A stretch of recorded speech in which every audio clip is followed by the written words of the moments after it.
Okay, so welcome back. Now that we have discussed the fundamentals of stock photography, we can start talking about shooting, which is of course the fun stuff. We're going to go into a studio for that, and I'm going to show you how to liaise with models, use model release and so on. But also some compositional techniques that are going to basically help increase the value of your work and hopefully sell it a little more. So stock photography follows the same compositional rules of any other type of photography. So we're still talking about the same art, the same kind of media and medium really. So you need to make sure that your images look good, even though they're only going to be used for commercial purposes, if that's what you're going for. They just need to look nice because it is a visual art. If nobody likes your image, they won't commercialize it to represent the service as a product. So you need to make sure that you're doing a good job compositionally speaking, also with exposure and everything. So I'm gonna talk to you about that, and we're gonna go into a studio as well, and I'm gonna discuss white background and so on. To me, the only difference between stock photography and the other types of photography is that when I shoot for stock, I'm already trying to visualize how this image can be used by a client. So I'm thinking of space basically that's left around my subject and what it can be used for. So when I refer about space, I'm basically talking about empty space or generic space that's not really important for my message really. So it's just left there so that clients can put their text or caption or logo in that empty space or uniform space, and that's not going to affect the main subject at all. So we're going to be discussing two of the ways you can leave space in your image and still make it interesting. So namely the negative space and copy space. So we're going to discuss what the difference is between these two compositional techniques, as well as rule of thirds if you're not really familiar with it. So I'll also include a little bit of that. And you're going to see straight away how that's important and how it can be used.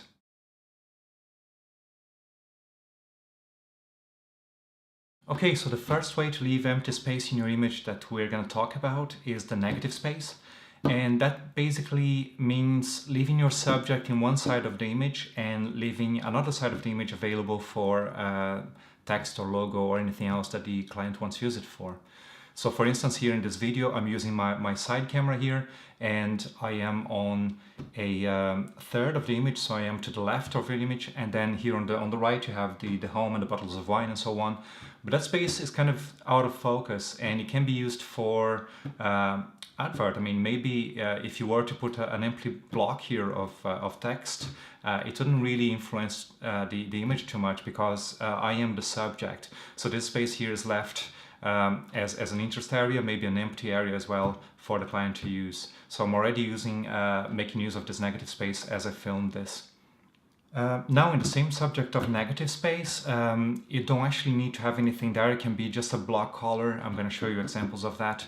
But it can also be, say, think of a brick wall, for instance. You know, if I had a brick wall behind me here, of course, it wouldn't be very suitable for this course. But you can still have your subject like that. I'm going to show you examples in which I use that. And think as well of sky. So, you know, if you're photographing a building or even a person and you have this blue sky or this stormy sky, that can also be discarded depending on what message you're showing. But usually it's just part of the background, so it's not going to influence your message too much. Negative space is also very simple to use and to create. So even if you don't have a uniform background or a beautiful sky you want to show, think of depth of field. So think of opening your aperture, you focus on the subject, and whatever is not in focus is going to be really blurry, and you can blur that by quite a lot depending on what kind of lens you're using. So you can create this negative space by just being technically a bit more aware of what you can do with your aperture. So again, using the side camera here as an example, I haven't blurred the home and the bottles of wine enough to make it completely unrecognizable, but I could have. So it's something that you can do now. So let's see some examples of negative space.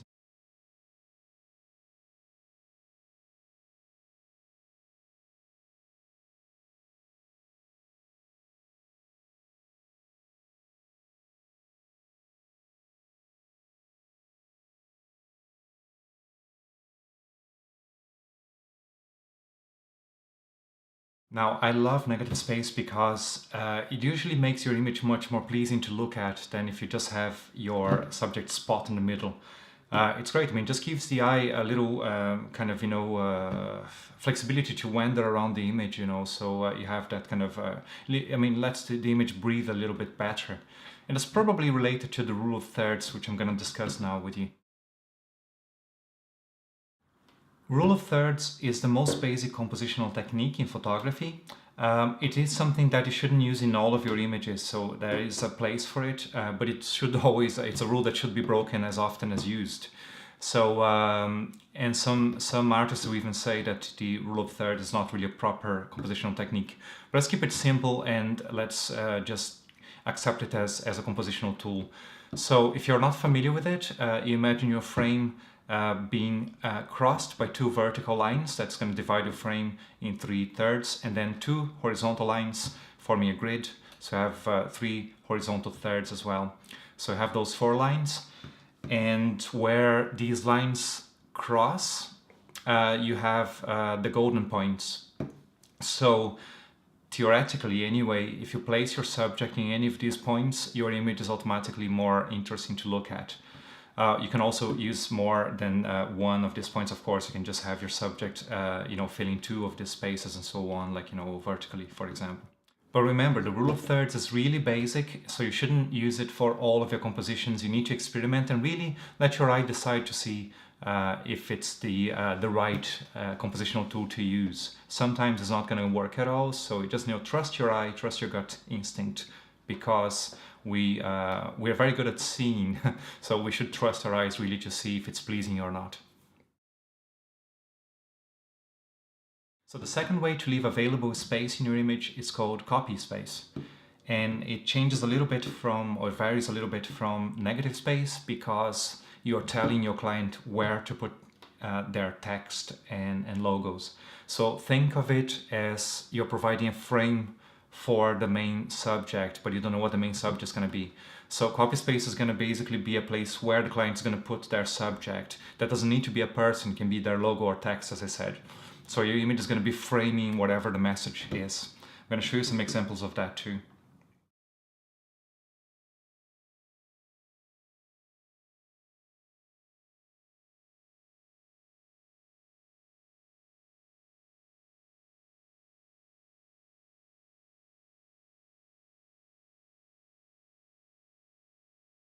Now, copy space would look very weird if left blank, and it's going to look very weird when you upload it to a website. So, your version is going to be blank. It's almost like something is missing in your image.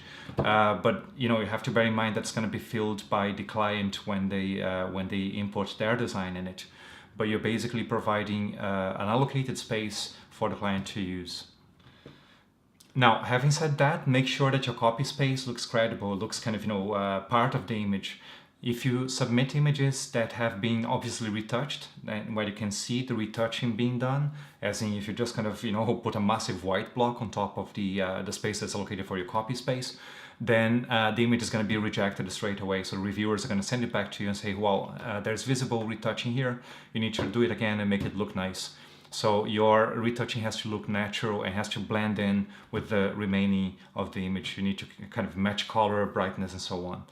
So we'll demonstrate to you in Photoshop how to do that now. Okay, so I'm just going to show you now how to create copy space where there isn't one. So think of this again, as I said, as a frame for your client to put their logo or text inside. So not always you'll find this in the streets. It's not usually the case that you have a blank sign available for you to photograph. So a very easy way to come up with copy space is just clone things out in whatever area you want them to be gone, basically.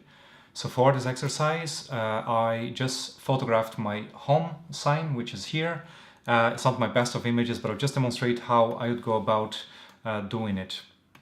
So if I like using Capture One for my basic adjustments or global adjustments, and I'll come into Lightroom Capture One again just to demonstrate how it works properly.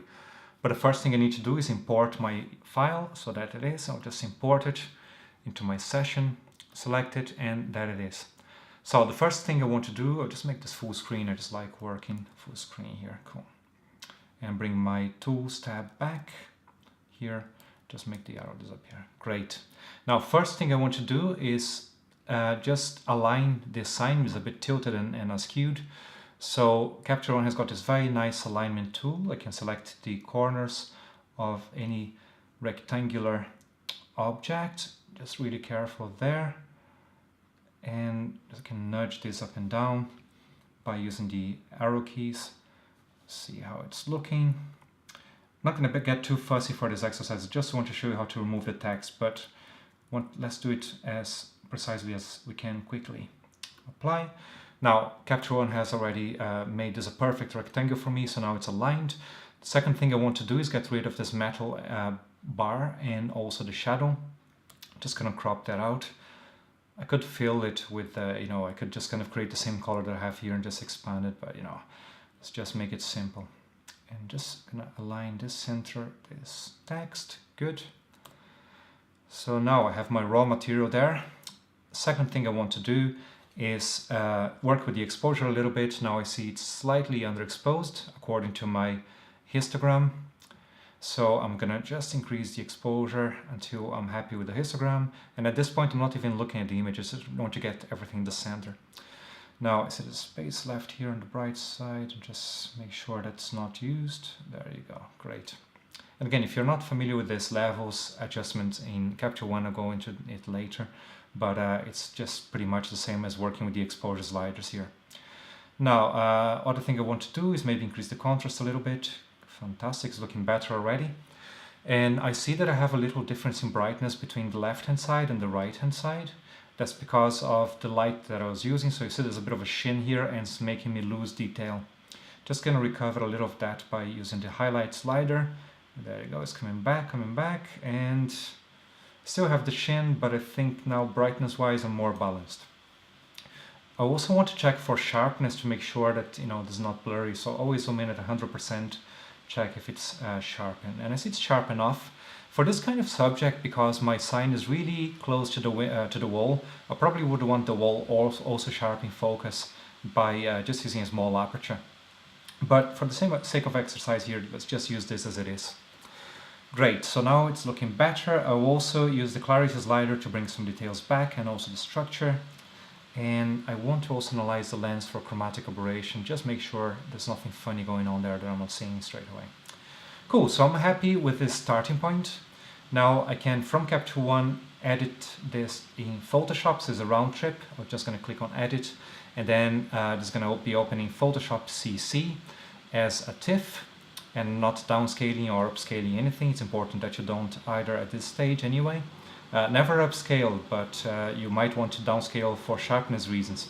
So I'm just going to edit variant, and it's going to be showing here in a moment, and Photoshop is going to open in a moment as well. So I can start working on it. Let's Photoshop, starting to load the image. Fantastic, don't take long at all. Okay, first thing I want to do in Photoshop is, I like working with a larger screen, so I press F. So F cycles through the size of the window. So here is kind of almost like a full screen. So I have my whole image there, and I have space for all my tools still. And I want to create a duplicate layer because I don't want to be working on my original data here. I want to keep that protected. So I'm just going to be working on a copy of it. Now, how can I get rid of, so what I want to get rid of to start with is this logo here, and as well as the word home and the is where the heart is sentence. Now, how do I get rid of that? First technique I can use is use the clone tool. So you press S in your keyboard, and that's a shortcut. And I want to grab areas that are close to my logo here and just brush them in, you see? So the logo is going to appear again. I'm just making it smaller so it's easier for me just to kind of keep on squeezing it together by using areas that are already very similar to the area of the logo. I don't want to grab areas that are too far away because there's usually difference in contrast color and so on. So I want to avoid all those issues. Now I made a little mistake here, so I'm just going to recover that. There you go. And I just want to keep on doing that just to make my logo smaller and smaller until it gets to the point it's going to disappear.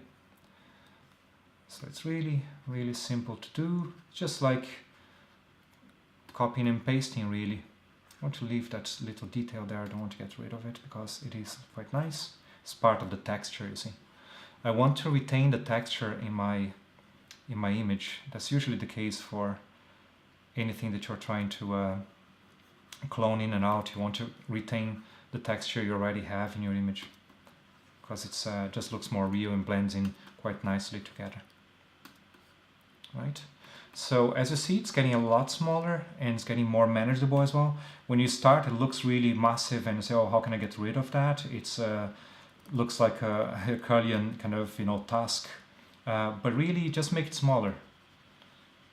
Bit of philosophical advice as well, and psychological is make your problems smaller in life too. So, you know, it's just easier to deal with them when they're, you know, smaller. So just kind of find another perspective to see them through. Okay, now there's a lot of repeat patterns. I want to get rid of them as well. So, you know, repeat patterns are usually a very dead giveaway that things have been cloned in or out. So I want to get rid of anything that's too obviously repeated. The last one is a bit funny, so I'll just make sure that this is more or less. Let's see, so zooming out a little and I see repeated patterns here and here. So I want to get rid of those. Maybe this here. There you go, it's a lot different already. Maybe just add a little vertical line here, just to make it more consistent, say, with what we are doing already. Just to repeat it. Good. There you go. I see there's a little blending issue here too. So there's a part of a shin and then the block color. If I want to just bring back some of the texture here, I can. I mean, there are blending modes and stuff, but in this case, I'll just use the opacity in my clone brush and then just sample from a textured area and just blend around. So just kind of, you know, it's a gradient between the solid color and the areas that I'm cloning out. Now, if I zoom out and see the before and after, it's almost as if the logo was never there to start with. So if you hadn't seen the first one, you wouldn't think anything is there. Now, can I do the same with the home? Yes, I can. The home word. But as you see, it's a very lengthy process. So let's try something different. So let's try selecting the word home with my marquee tool. Press M in your keyboard or come here to the square, you know, the marquee tool. So now my home word is selected. And there is a tool in Photoshop called Content Aware Fill. Now, it doesn't always work, so I always try, you know, for large areas like this and when you have lots of space around it, I like trying to see what happens, because what it does is it samples pixels around the area that is selected and tries to use the same patterns around that area to fill in this area that you want to get rid of. Now, it is not a perfect tool, so let's just open the Fill panel here, which is opened by the shortcut is Function Shift F5, and I have contents here, which I always select Content Aware. You can, you know, fill in with colors and stuff, which is not the case for us here. And I'm just going to go ahead and click OK and see what Photoshop comes up with. Okay, that's not too bad, but as you can see, it's a very naive way to fill in an area. So I have lots of repeat patterns. I also have this E letter here, which probably was sampled from here with the T. I don't know why it picked from the bottom and not the rest of the word. I don't actually know how the algorithm works, only at a very superficial level. So let's just kind of use now I go back to my clone tool, and I'll just do the same thing. So I need to increase the opacity, of course. I just do the same thing that I did before with my top illustration there, the logo. Just gonna remove this very, very slowly. It's kind of therapeutic when you start doing these things too. There you go. And these two patches here, they're really problematic, aren't they? Because they just look cloned, as in, you know, they don't look real. It's looking better already, but look at the difference here between texture and the solid color. So I want to maybe bring some of this texture back in to my area here, just by using 50% opacity. There you go. It's looking better already. See? It's a border here, obvious border. So I want to get rid of that. And maybe you're not seeing this in the video because the resolution that I'm recording this in is probably not the best, but let's just keep on doing this until we're happy with it. So I increase my opacity again to maybe 100, just get rid of some of the patterns here too. Okay. Some of them are nice, maybe I just want to redistribute these patterns to make it more believable. So I just don't want to have many obvious shifting colors or anything like that. But if it's an interesting pattern, I might want to get some of it in my final image. Now, it's not great. I'd still be happy with that. I think it's not amazing, but it's looking like something that I can live with. And remember, it's stock. It's not supposed to be masterpieces. So you want to get it done really, unless you're using this as a portfolio piece or maybe for your initial submission, in which you have to be a little more careful. Then don't spend 2 days doing it. Just do it. Okay. So let's go with that. Not particularly happy with it, but it's worked. So home is gone. I have some more copy space. Obviously, I need to get rid of the sentence now. So let's try. I'm going to try to select everything. I doubt that content-aware fill is going to sort this out properly. It's going to resolve it properly. But let's just, out of hope, try to see what it does. It's just a large area, so there you go. As predicted, it didn't behave very well at all. But what you can do sometimes is try to select smaller areas. So let's try just selecting the is word first. So I'm going to select only that word and make sure it's kind of tight and content aware. See, much better. Look, I don't even have to do anything there. It's a bit of repeat pattern here again, so let's just get rid of that. There you go, never been there. Now let's try the where and select. The E was left out, so hold shift and add that area. And again, function, shift, F5, content aware, okay. You see, it didn't work very well for that, but honestly, it's a smaller space to fix than it was before. So maybe I can just, instead of starting anew, or just clone that out. There you go, happy days. And then the there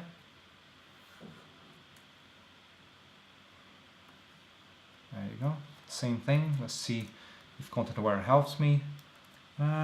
Yes, a lot of repeat patterns here, but they're so minor that I can simply just get rid of them like that. See, interesting. And I'll leave that one there, the last one, because it is pattern, so I don't want to get rid of everything. And let's just get rid of the heart. Let's make sure that all the red in the text is selected. Maybe there's a little missing there. Cool. Function shift F5. Just duplicated the eyes, but the rest here is gone, or is rather. The rest is gone here. So let's just clone out that is. And I could try just select the is again and just kind of do the same thing. So function shift F5, but instead it's just, it's easier to clone out because I know exactly what the result is going to be. And then you see this pattern here is quite interesting, and this is probably the most problematic one for content aware because it tends to blur borders when the colors shift so much. So let's just, in this case, it was really friendly and maintained some kind of crispy corners here, which just looks old and dated. And there I have it, my first copy space. Now this can be commercialized. In fact, I might just upload this and see how it does. I might just sell it, who knows. So this just to show you how easy. Of course I need to save this, yeah. Let's just save this, or in fact I'll even flatten this first. There you go. So now both layers are one, and I'm doing this to save space as well. So I'm going to save this. Where is it saved?